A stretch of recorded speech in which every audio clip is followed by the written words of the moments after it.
because Europe proved to be shooting itself in the foot in order to please the United States.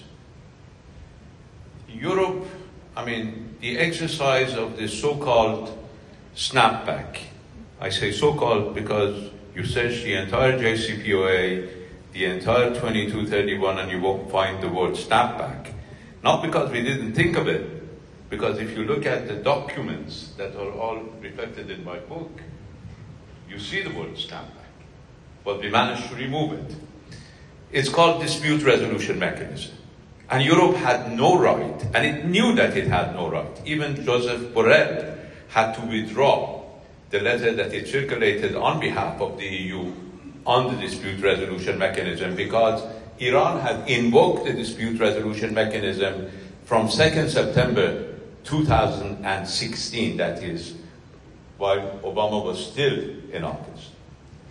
But Europe decided, admittedly, to follow American instructions to invoke Article 36 of the JCPOA.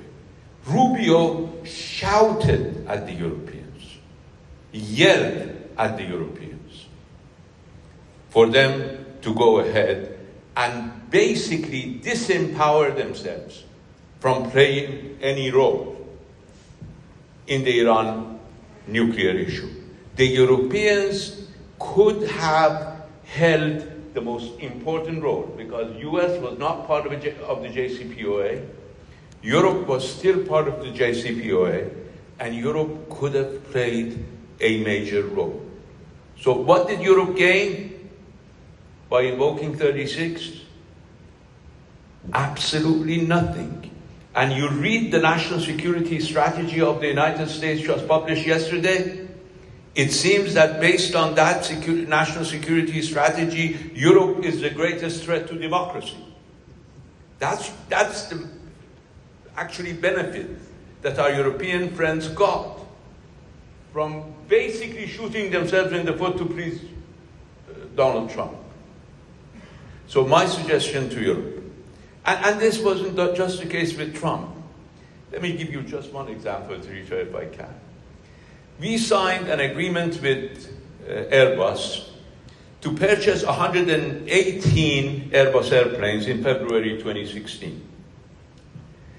Then we signed an agreement with Boeing to purchase 88 airplanes from Boeing in June 2016.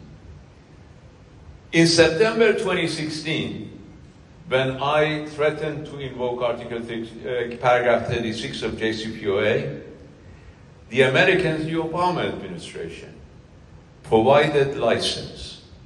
Do you know for how many airplanes? Out of 118 European Airbus planes that placed the request in February, the Americans only approved 18. Out of the 88 Boeing airplanes that placed the request in June, the Americans approved 80. Even then, our European friends did not come to realize that the United States did not have their best of interest in mind. When we negotiated the JCPOA, anytime we came to the American doing something, they said, we have to go to Congress, we have to see whether Congress would agree. Anytime it came, before, without the European presence, anytime we came to the interest of the Europeans, the Americans said, Europe will lift this sanction, Europe will lift the other sanction. So I think it is good for our European friends and for anybody else who believes that the United States will support their interests to wake up and see the United States will only support its own interests. And for the Israeli first, there's Israel's interest instead of its own interest. Can I just say